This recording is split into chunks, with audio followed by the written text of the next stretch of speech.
All right. I have 6:30 on the dot, so I think we're good to go ahead and get started. Good evening, everybody. This is in response to some of the survey questions that we got from a couple of the previous webinars that folks were interested in. That folks were interested in getting additional time slots to do these webinars. Um, sorry, just got a comment that somebody couldn't hear. If you can't hear me, put something in the Q&A. But if you can hear me, hopefully we're good. Anyways, hopefully all of you can hear me okay. Regardless, um, some housekeeping before we get started here. Some housekeeping before we get started. If you do have questions, go ahead and put them in the Q&A box. We will be addressing them towards the end. This is scheduled for 45 minutes. It is approved for 3/4 of an ISA CEU. Now, as part of your registration, you should have put in your ISA certification numbers. If you're not sure if you did that, or if you know for a fact you didn't do it and you would like to get credit, please make sure that you put your name and ISA credentials into the Q&A box, just so we make sure everybody gets credit for it.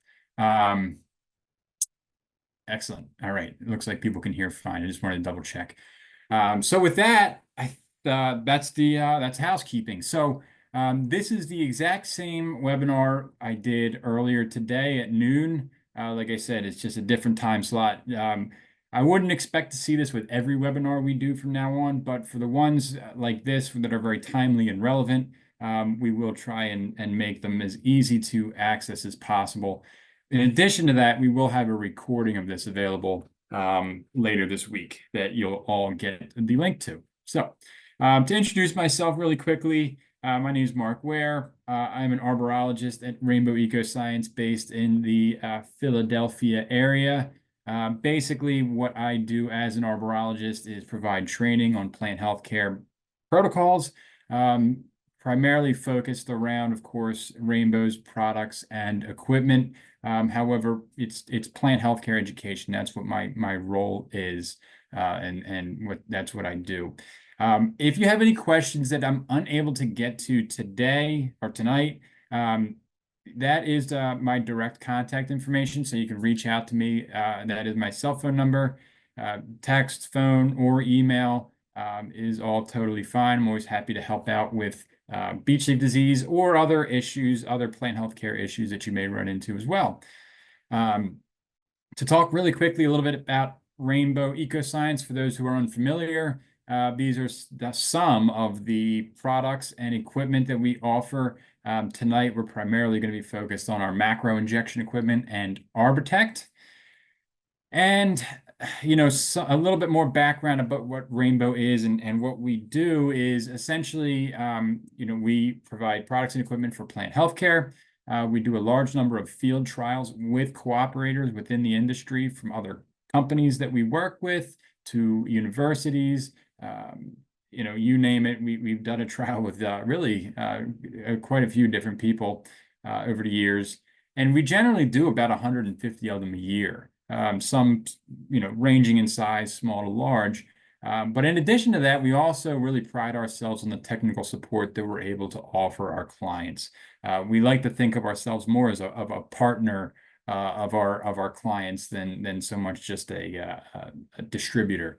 And to that end, we kind of put our money where our mouth is, and we answer on average about 1,200 technical support calls a year. And so that's really our something we're proud of, and something we're happy to be able to provide to the industry, and certainly to our clients as well. So really good stuff there. So to get into what we'll be talking about tonight, we'll be kind of doing a quick recap of the first webinar. So if you did watch the first webinar, sit tight. I won't harp on that stuff too long, but I do want to provide a brief overview and and give you the biology of what beech leaf disease is, because I think that's really, really important to not just understanding why we're doing what we're doing, but also doing it in the way we're doing it. So kind of give you some background as to like the timing, the recommendations we are going to talk about, the product recommendations, and why maybe some of the other attempts at managing this have failed. So just some good context to give you all there. From there, we're going to do an update on the systemic research. We'll talk about sort of the official RES protocol, so to speak, keeping in mind that this is a very dynamic and evolving protocol, and it may change in years to come. That's certainly an option. But for right now, the exciting news is that we have options, and we have actual management techniques, which really until last year, we didn't have much of anything to go on. So this is exciting. It's good news. And we'll talk about what this is. And then we'll wrap it all up with some key distinctions, particularly pertaining towards Arbotect 20S and injecting beech trees, because it's a little bit different than, even for those of us who are familiar and have done injections before, injecting beech, there are a few little nuances that I want to make sure we go over. So to jump in here, key distinctions around beech leaf disease is that it is associated with a foliar nematode species. This species was first detected back in 2012 in Ohio, and it does affect beech trees of any age or species. There has been some rumblings of maybe certain cultivars of Europeans that are maybe somewhat resistant to it, but I think there's a whole lot. It sounds like there's a lot more work to be done there. So as of right now, what I would encourage you to do is, if you have clients, if you have beech trees that are important, that you are checking them regularly, and making sure that you're detecting them if they do have beech leaf disease. Excellent. And then finally is that the disease, the impact and mortality of beech leaf disease, unfortunately, as a resident of New Jersey, this is not a great news, but the mortality seems to happen much quicker on the eastern range of this disease. That may be because we have other compounding factors like beech bark disease and Phytophthora and things of that nature that are, an additional stressor that are causing this quicker decline. But for whatever reason, that seems to be the case. Additionally, it's moving very fast, or at least detections have increased significantly over the last 3 years. I say detections because there's chances are very good. Over the last few years, there's certainly been a lot more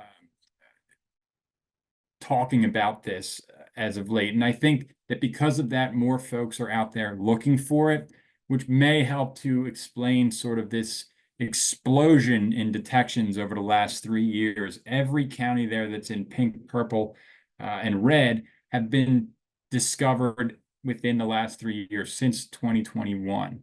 And it might be a combination of the fact that it is moving very rapidly, or it just might simply be that there's more folks out there looking for it and making those reports that are increasing in this. But for whatever reason, if you're in the Northeast, pretty much if you're north of Virginia and as far west as Ohio, maybe even Indiana, and you have beech trees, you better be on the lookout for it.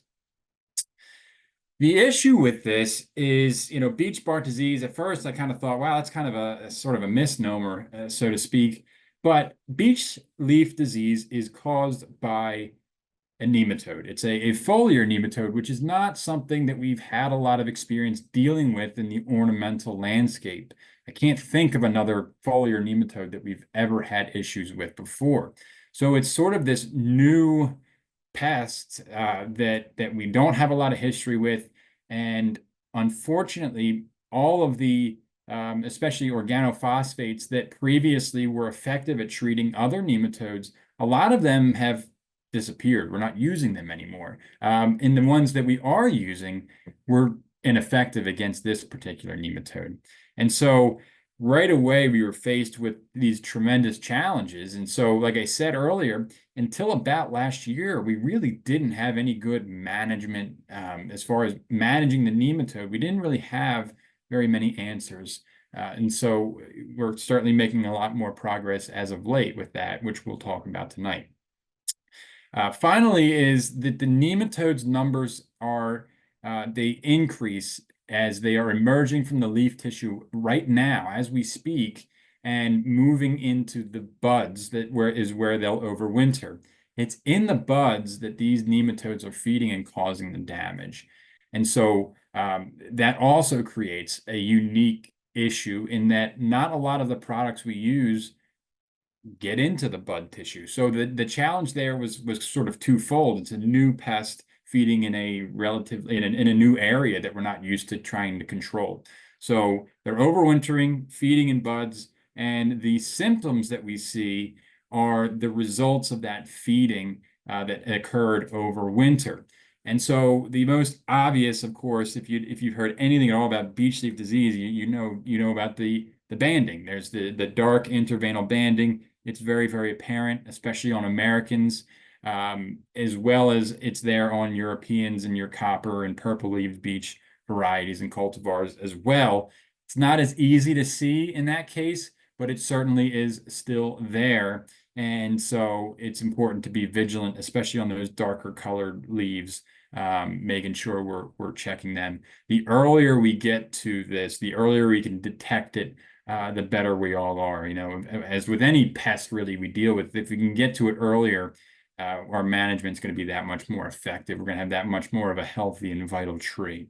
Unfortunately, in a lot of cases, we're past that point. However, for those of you who may be on the margins or you know, it's a new issue for you this year in your area, certainly early detection and early management techniques are going to be in your favor. So that's really important. Now, as the disease progresses and year after year you get these you know, infections, what you'll start to see is sort of these mangled up looking leaves. The leaves will start to get this leathery texture, this leathery feel as well. And so it can be a big issue there. I'm just checking the Q&A, making sure there's no technical difficulties here. It looks like we're fine. Excellent. So to continue, the other thing, Tom, we'll see these symptoms too, is that second flush. So what happens a lot of times is that you get your initial leaf out that's banded, the tree will drop those leaves, and that second flush of leaves can look like this picture on the left, where they're really distorted. In the case of Americans, they are usually a little bit more chlorotic and paler, and they just don't look good. Then as we get year over year infection, that's when we start to see much sparser canopies, that leathery texture leaf, and start to begin to see, you know, mortality taking hold, really. These are some pictures that I took last year, the middle one being in Newport, Rhode Island. Copper beeches are a big deal out there. They line a lot of the streets. It's kind of that town would not look the same were it not for these beech trees. They've had it there for a few years, and that middle picture is representative of what they're dealing with right now. And then on the left and the right, the far left and far right, those are pictures from a site out by Riverhead in Long Island that has had beech leaf disease now for about, I think, 6 years. So I took these pictures last year. So that's about after 5 years since initial detection. 5 or 6 years, I can't remember which one. But regardless, much thinner canopy. And walking through that forest it's eerie in a strange way. It's eerie because of how bright it is, when you know it should be much darker because of that usual thick canopy from these beeches. So let's talk about management.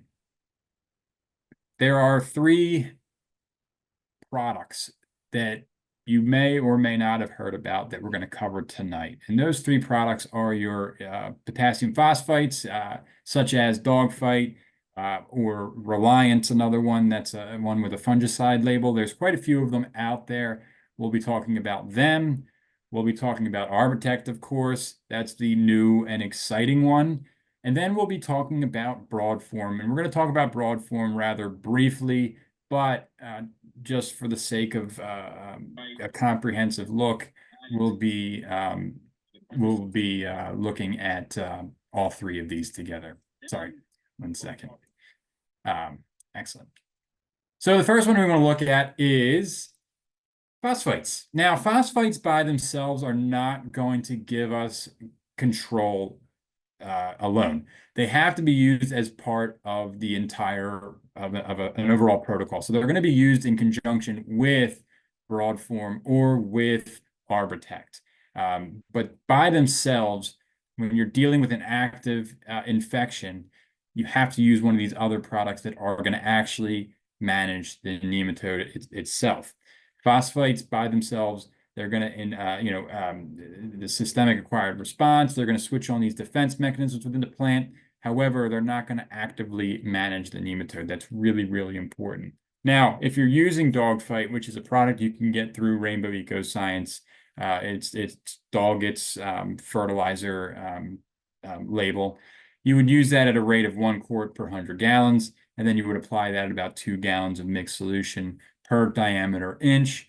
You can apply this both in spring and or summer.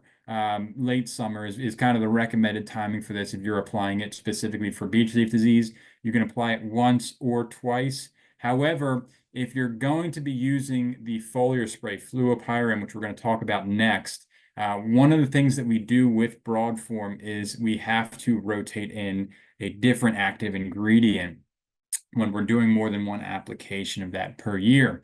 And so in a lot of cases, most folks are using a product like Reliant to rotate in. If that's the case, I would encourage you to not do the late summer fertilizer phosphite application in lieu of doing the spray application. You can put down too much phosphates and actually have issues as a result. Too much of a good thing can always be a bad thing, and that's sort of what we're dealing with there. So if you're doing a foliar spray application with Broadform and you're going to rotate in a phosphate product like Reliant, just be sure that you're only doing the spring fertilizer application and not doing a fall one on top, just to make sure we don't run into issues with too much phosphate.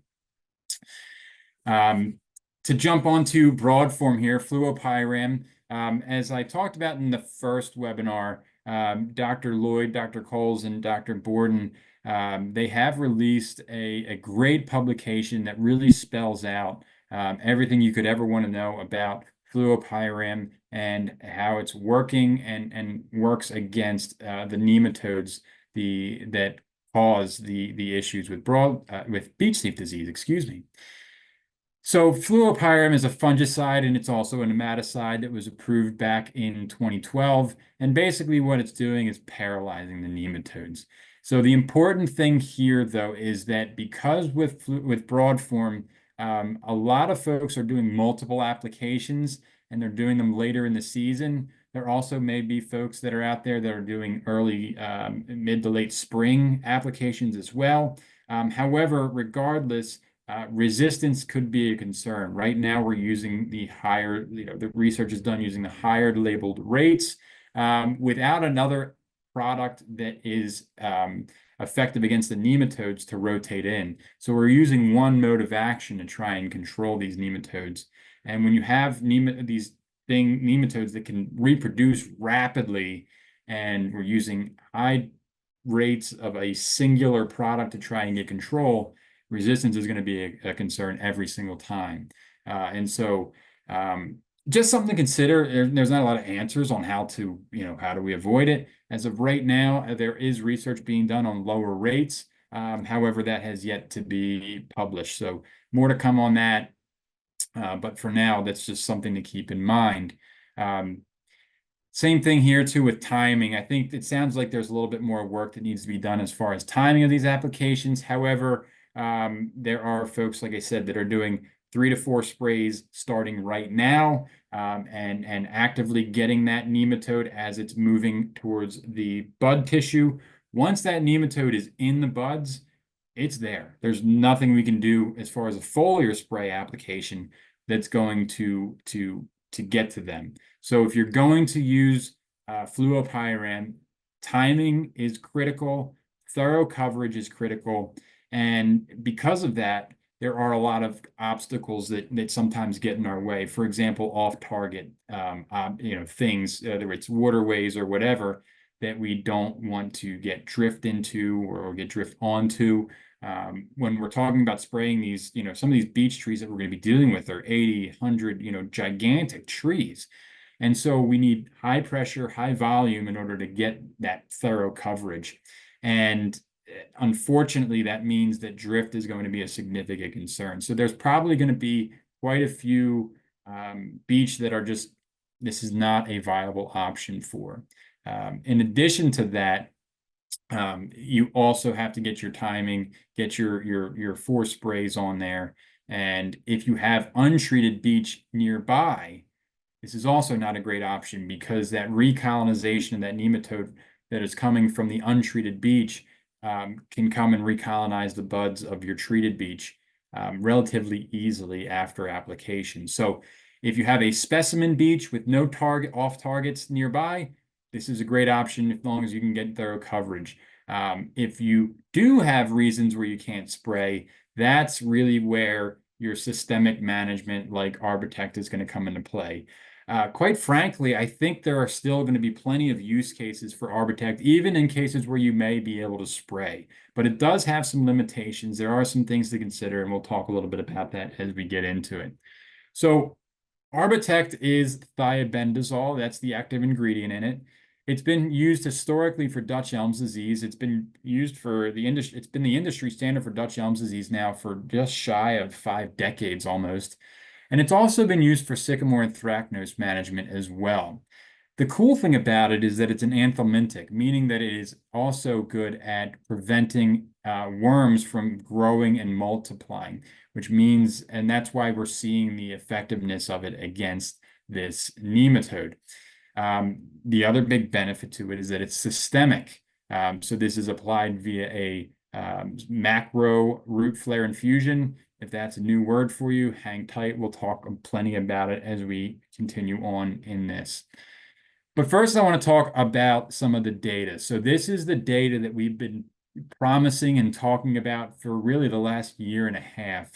And this has just been collected just weeks ago as far as the 2-year data. And I want to take a second to quickly thank the Bartlett Tree Research Labs for partnering with us on this and also sharing this data with us. But the exciting thing here is that we know it worked for a year, and now we are seeing in the data, we know that it's going to work for 2 years, and that is really exciting. We've been promising the data, but we really weren't sure what we were going to see. We had our suspicions, of course. However, now that we see the data, we can see that the percent of canopy symptoms has gone down, has decreased significantly in the Arbotect treated trees. The blue column you're looking at is 2022. The red column is 2023, and then the green column is 2024. This was a trial site out in Ohio where we had 20 American beech in a residential woodland. The applications were made early August 2022. That is a typo. A couple weeks after our recommended timing, which we're going to talk about, and we were also using a lower rate of Arbotect than what we're going to recommend for you in a minute. There was a few reasons for that, but the biggest reason was we were a little bit concerned about possible phytotoxicity. The good news there, again, is that we did not see any phytotoxicity observed with that rate. And additionally, we haven't seen any phytotoxicity with the slightly higher rate that we'll talk about in a little bit. There is an additional, we're going to rate this again in 2025 just to see what's happening. So this is an ongoing trial. And the other thing that's really of note with this specific trial is also that the percent of canopy dieback stayed the same in the treated. We did not see any increase in canopy dieback in our Arbotect treated trees, whereas in our non-treated trees, especially 2022 to 23, we saw a significant increase in canopy dieback. So the good news there again is we're reducing symptoms and we're pretty much stopping canopy dieback. There is a little bit more, but very, very, very little.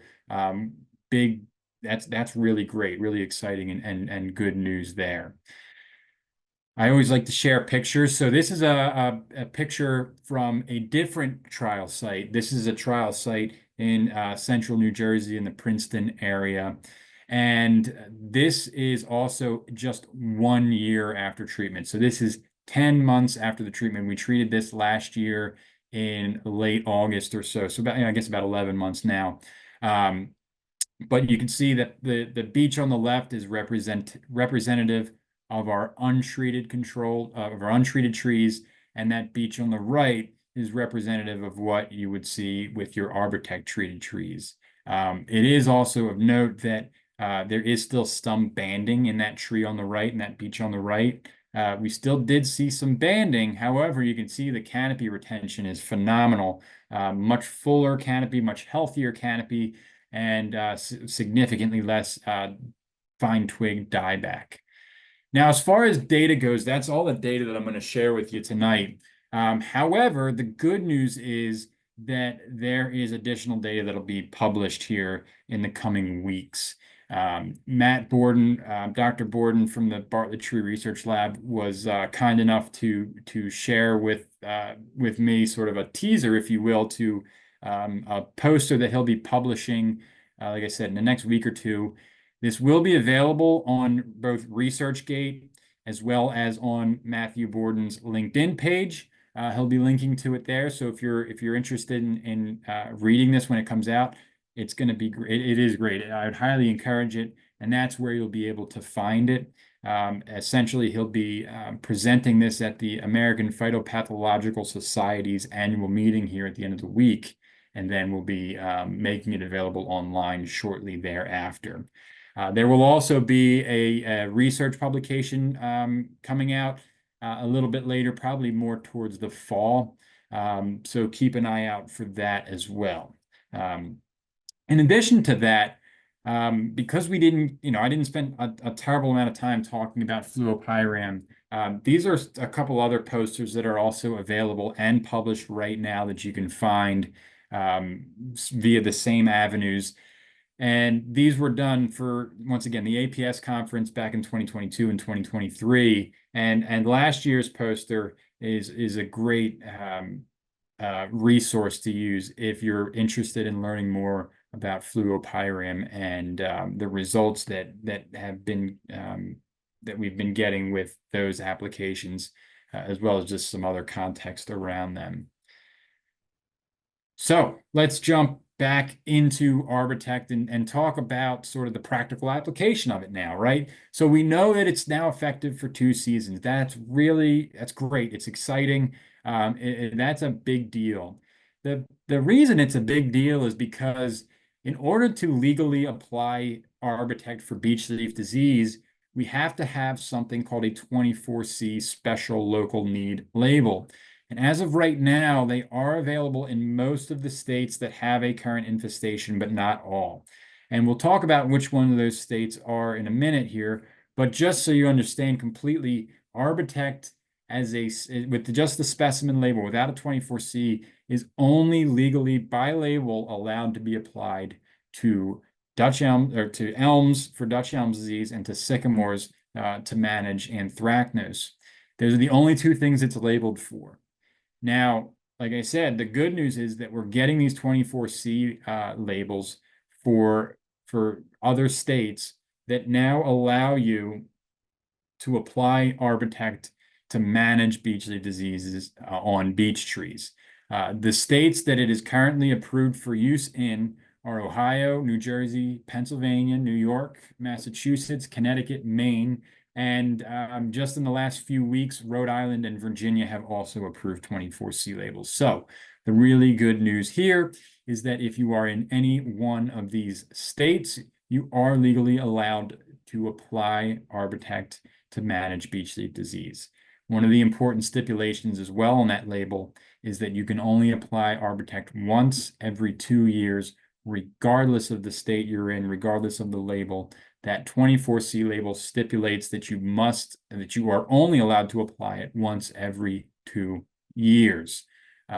So that's the other reason that having 2 years of control from one treatment is such a big deal. If we were only getting 1 year, yes, it would still be a viable option, but it wouldn't be as exciting and as big of a deal as it really is.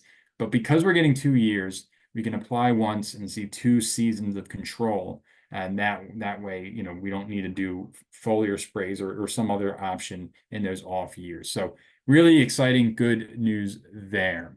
The next thing to talk about when it comes to Arbotect is that it is applied via a macro injection. For those of you who are unfamiliar with what a macro injection is, it's very similar to what we do for pests like emerald ash borer. Those are what we call micro injections. And the big difference is that instead of applying milliliters of product like we would in a micro injection, we're applying and talking in terms of ounces and quarts and gallons of solution that we're putting into a tree. So our tools change very slightly. However, the fundamentals of tree injection remain the same with a few nuances, of course. And so the tool that we use to apply this is going to be different than what we're using to apply, say, mectonite to ash trees or OTC to pears and crab apples and things of that nature. We're applying a much larger volume, so we need bigger pumps and really just a different setup. And so when you order your macro injection equipment, we sell a kit. We can also just sell you the pump or whatever. But when you order the kit, this is how it arrives. There is some assembly required. And basically what you wind up with is a harness with these orange tees, and those orange tees are what go into we drill a hole, and that's what goes into the vascular system of the tree. This product gets delivered right into the sapwood of the tree and is taken up by the tree. And so when you get this, if you're unfamiliar, a lot of you I'm sure are actually quite familiar with this. But one of the things that you'll get to, of course, is an instruction manual. In that instruction manual, there's some assembly instructions. Now, this will make a little bit more sense as we go through. However, what I would recommend is if you're purchasing the kit specifically for beech leaf disease, is to consider cutting your 74 sections. Instead of cutting them in 12-inch lengths, cut them in maybe 14, 16-inch sections instead. You'll see why I say that in just a few minutes, but just keep that in mind as we move forwards. If this doesn't quite make sense to you, it might start to as we continue on. And once again, just a quick shameless plug. If you do have questions that aren't covered tonight, or you want to learn more about this macro-infusion system and how it works, you can always reach out to us or myself to talk more about this. Now, when it comes to rates, our application rates, when we looked at that trial, it was done at a slightly lower rate. However, this is the rate that we are recommending right now, which is 1.6 ounces of Arbotect per inch of diameter. And then for every ounce of Arbotect, we have to dilute that in 1 quart of water. What that comes out to per inch is 1.6 ounces of Arbotect in 51.2 ounces of water. The cool thing is we also have a nice quick reference chart available. If this is something you're interested in, just shoot me an email or a text and I can get that over to you. But it's nice because it does all the math for you. You can just quickly go down, find your diameter, and then go over. This is the equivalent rate to sycamores. So if you've done sycamore anthracnose injections in the past, we're using the same exact rate. Once again, for now, there may be some, this might evolve and change slightly as we do more work. We're not just wrapping it up and washing our hands of this stuff. We are continuing to work and hone in rates, and anytime we can use a lower rate, it's a good thing. So there is still more to come on that, but for right now, this is the protocol as it stands today. The other thing that's really important when it comes to Arbotect and this isn't just a nuance for beaches, this is for Arbotect across the board, is that the water source that you're using or the water that you're mixing your Arbotect in has got to be clean and neutral or slightly acidic in pH. If your pH level is high, you have an alkaline or hard water, what can happen is the Arbotect will actually fall out of solution. It actually you get this sort of curdled milk or salty looking mixture. It's white instead of being a nice tan color, which is what you're looking for. So there's a couple ways you could do this. What I always encourage is doing a jar test ahead of time, where you just take a little bit of water from the water source you're going to be using, mix in your Arbotect, shake that jar, look into it, make sure that there's nothing floating. It'll look like little specks floating around in there. It should be a nice tan, even, consistent color there. Now, if you are seeing that product fall out of solution, there's a couple things you can do. The first thing, and probably definitely the preferred thing, is to use a sort of deionizer pump. So they do make portable deionizers that you can run your water through that will condition it and make it so that it will mix fine with Arbotect. If you don't have a piece of equipment like that, you can use muriatic acid as well to acidify that water and get it to a more neutral pH, or a more desirable pH. You don't need a lot of muriatic acid, though. It takes very, very little, so that's important. The other thing, too, is obviously it's muriatic acid, so be very, very careful when handling it. Make sure you're wearing your PPE, as you know, it is an acid. So, but the key thing is really, a lot of times you don't need to use either one of these. I always think it's a good habit to get into to use the deionizer because it's just a nice insurance policy. But if you're able to use, especially a city water source that's on site, that you're going right from the water source into your reservoir, whatever you're using the mix into, then chances are pretty good that you won't not need either one of these. However, I would still encourage you to at least have one or the other and to use them should you need it. It just really, you don't want to be stuck out in the field with Arbotect falling out of solution and not have an option to get it back into solution. It's not a good spot to be, and it will not inject very well at all. Some other things when it comes to beaches specifically is that we have seen, as we've been doing this research work, we have seen fluxing or oozing, as well as cracking of the injection sites. Now, this doesn't happen in every case. However, we have noticed that it is more likely to occur when these injections are put on the top of the root flare. And so this is what you can potentially see. You can see there's a crack here as this is sealing over, and then you can also see them on this flare as well. Let me see if I can put my little laser pointer here. And what's interesting, though, is that a lot of times when the injection sites are located on the sides of flares, we see much, much less, almost eliminate both the fluxing as well as the cracking that we see as those trees seal over those injection wounds. And so this is what you want to wind up with. And this is why earlier I had made the suggestion that you might want to increase the length of tubing between your tees, is especially on your larger flares, it might be difficult to get a nice, even and neat looking harness with just 12 inches. So having a longer tube between them might help you to set your harness up a little bit better, since we're avoiding the tops of flares and really targeting the sides of flares, as you can see here. Now, an important consideration as well when it comes to this is that if you are injecting at the sides of flares and you're going to put more than one injection site on the same flare, that you're offsetting them by at least an inch or two, preferably 2 inches, so that they're not straight across from each other. And that's just, once again, to help minimize any damage or potential issues from having intersecting injection sites or whatever. So just offsetting if you're on the same flare is important.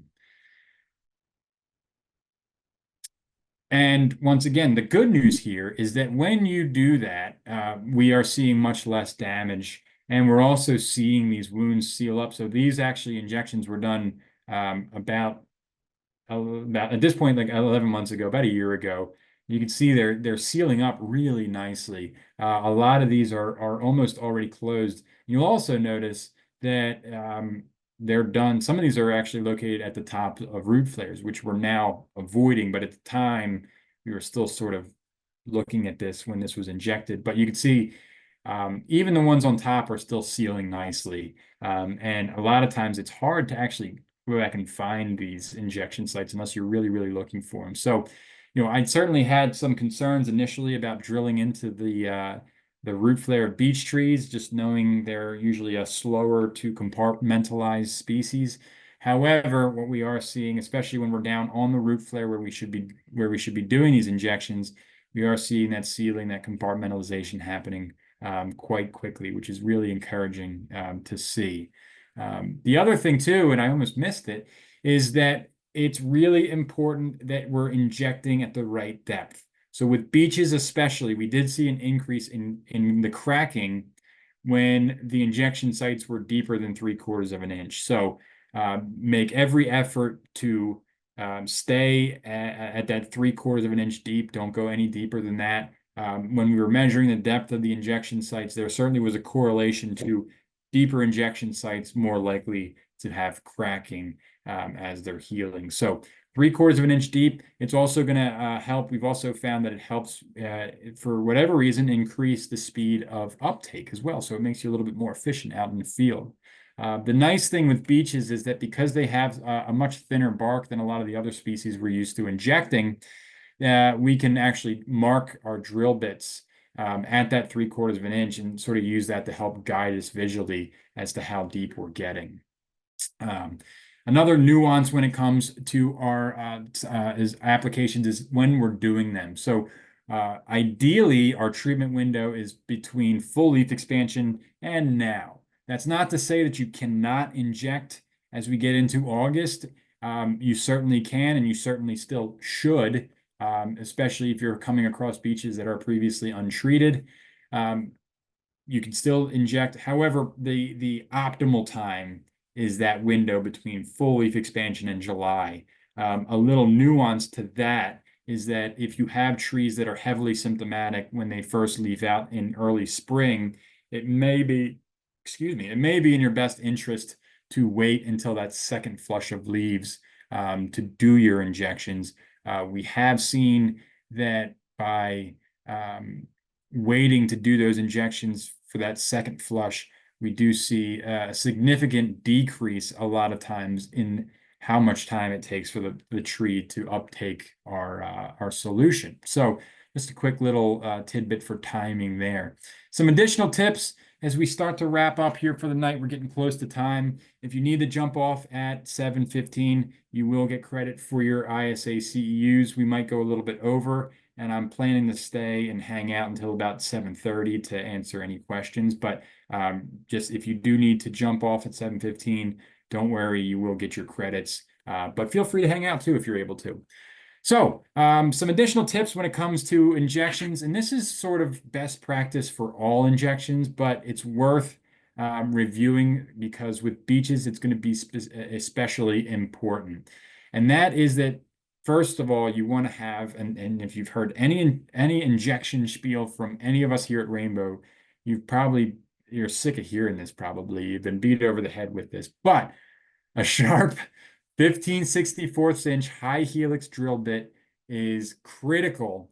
Sharp, clean, in good order in order to get good uptake, in order for success with this. If you're using the wrong size, if you're using a dull bit, if you're using a non-high helix bit, you can run into issues where these tees will pop out on you. They're harder to insert and you wind up putting them too deep, or you just get less than the desirable uptake. The other thing that's really important that I highly encourage folks to do is use a low speed when you're drilling these injection sites. That's going to help you hone in and make sure you're at the proper depth, and also make sure that you're not spinning the bit in that injection site too much. And what you want to see when you pull that bit out is you want to see sawdust that comes out really is like a few big pieces. You want to see these nice curly cues. The other thing is that when it comes to the number of these injection teas that you're putting on to the root flare, you want to use between 1 to 1.5 injection sites for every inch of diameter. So if you have a 10-inch tree, you're going to use 10 to 15 injection sites. And if you go 1 or 2 over or under, not a big deal. It really is just kind of a reference point for you to start at. The important thing is that we're getting good distribution around the entire flare, and that every single flare on that root flare has at least one injection site on it. Additionally to that, when you do put these teas in, you want to put them in hand tight. They are a plastic tea, so it's easy if you're using a mallet or a hammer to put them in too deep. And what you wind up doing is essentially corking that xylem tissue that we need to target that's going to actually pull this product up. So you turn them from injection teas into wine corks, basically. So hand tight, you can use a mallet to very lightly tap these teas in if they're leaking when you initially start your injection. So hand tight, using the right size drill bit.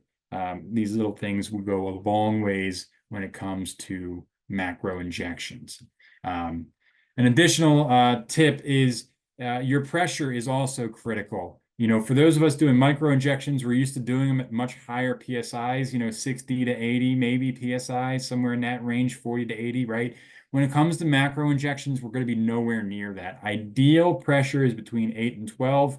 I always target about 10. That way, if it fluctuates a little bit, no big deal. If you use higher than 15 PSI, though, the only thing you're doing is increasing the likelihood of those teas popping out of the tree and leaking and potentially underdosing the tree.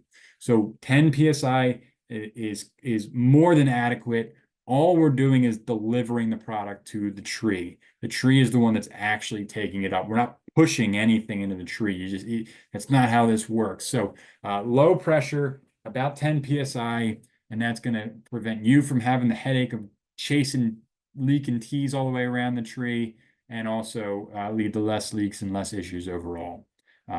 Higher pressure is not going to give you faster uptake. It just does not work that way. And then to wrap up here is some expectations. And I put these in here because as we've been talking about, utilizing Arbotect as a tool for beech leaf disease, there's been 2 questions that come up almost every conversation. So I figured it'd be great to kind of talk about this. The first one being timing, and what I mean by that is uptake speed.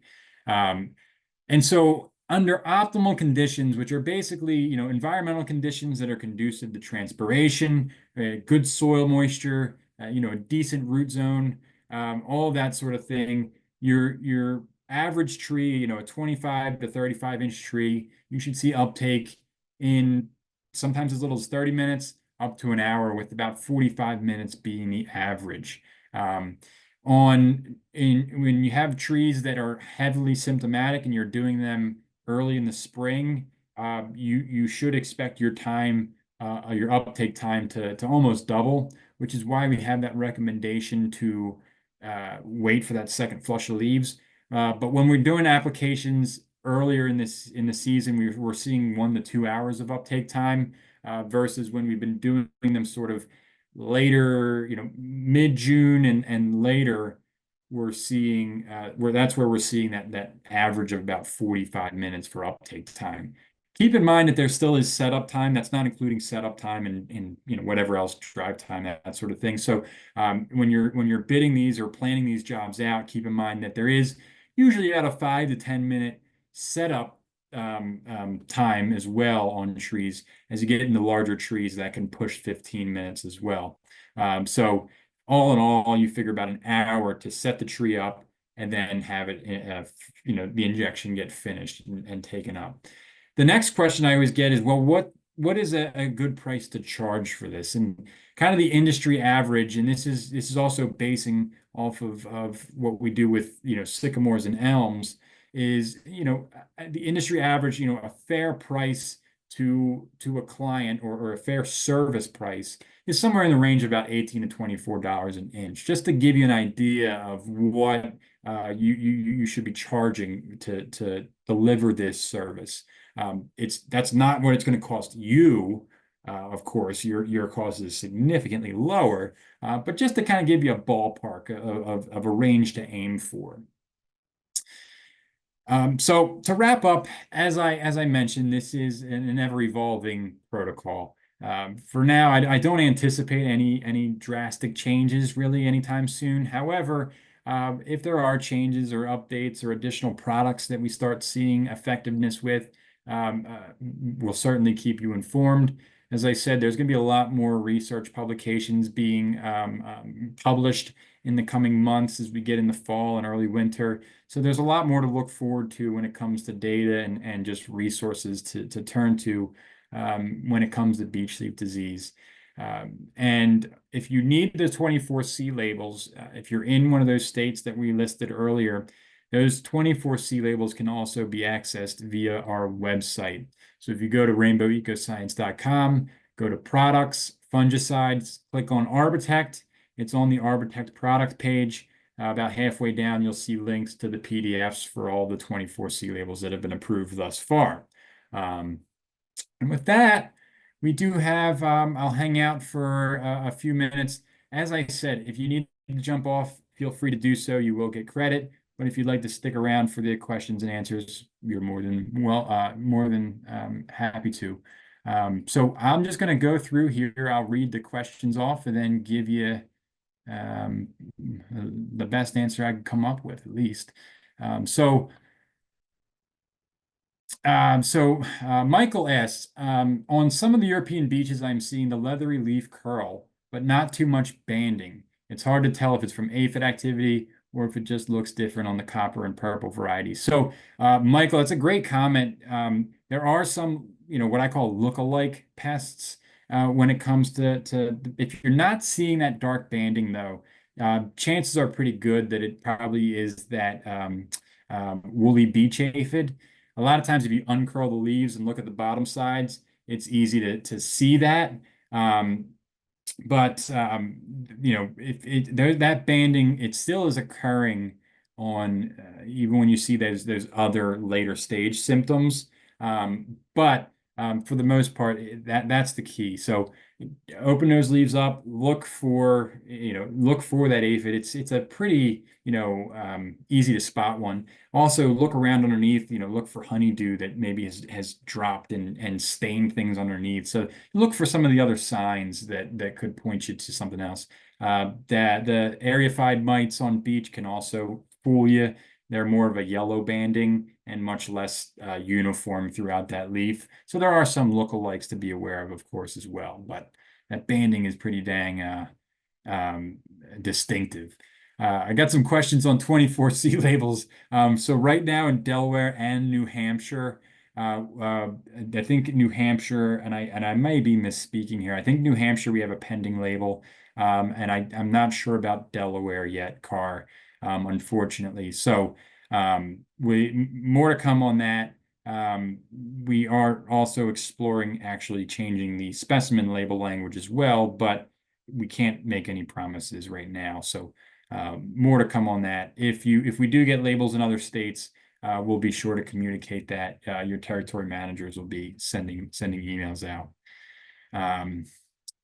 Michael also asks, can the dogfight be used in conjunction with an early fall deep root fertilizer application for vigor? Absolutely. If you're going to do fertilizer applications on beeches, I'd also highly encourage, across the board, to do soil samples when possible.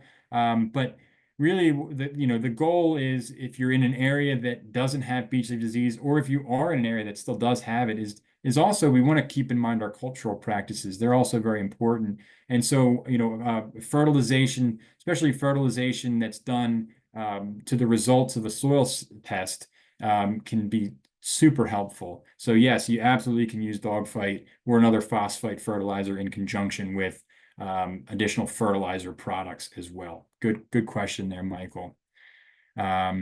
This recording will be available to watch again later on. So you should all get a link to it via email.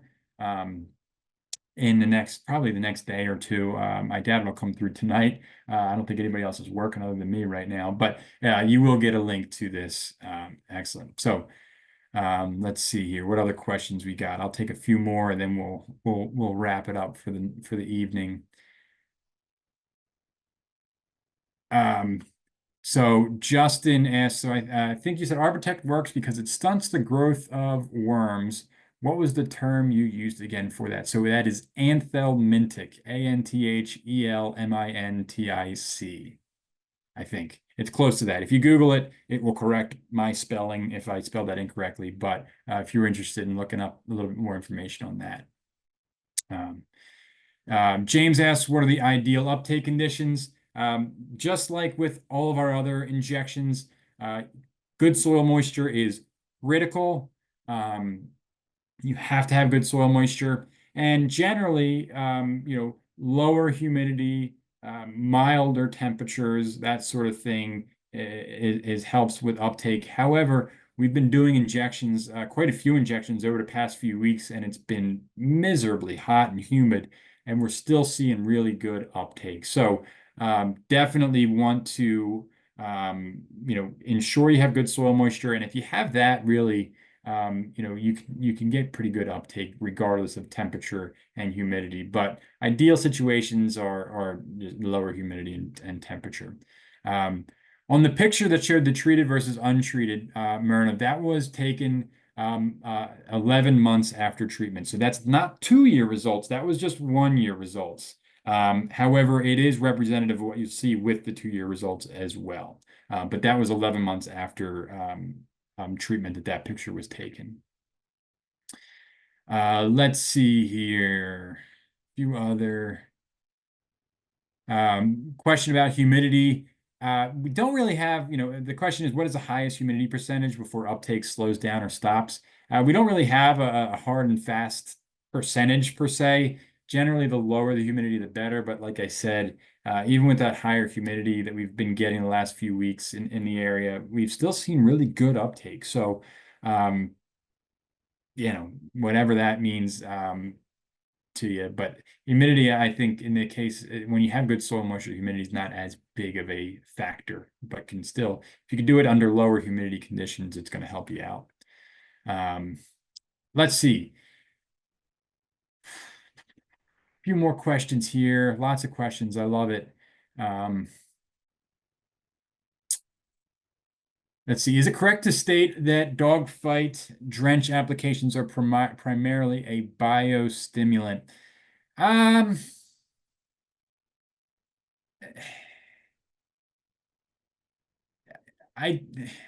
don't think that's how I would position them. Essentially, what phosphates are doing it is still a fertilizer in the traditional sense, without getting tripped up by verbiage there. I don't know if that's how I would position it, but now that I think about how I would if I got that question, I'm not really sure. But yeah, so not a very helpful answer with that one. Sorry, Stephen. We could certainly talk more about that later if you want to give me a shout tomorrow at some time. I'll do one more question here. Actually, there are no more questions that I see. So with that, we can wrap it up. A few comments. Appreciate the comments. There will be a survey, I believe, at the end of this. So if you could take that survey, I appreciate it. Always nice to hear feedback. Did I do terrible? Did I blow it? I don't know. Regardless, if you could take that survey, that'd be fantastic. We'd appreciate it. And with that, enjoy the rest of your week. Thanks for joining me this evening. And I hope to talk to any of you soon. Have a great one.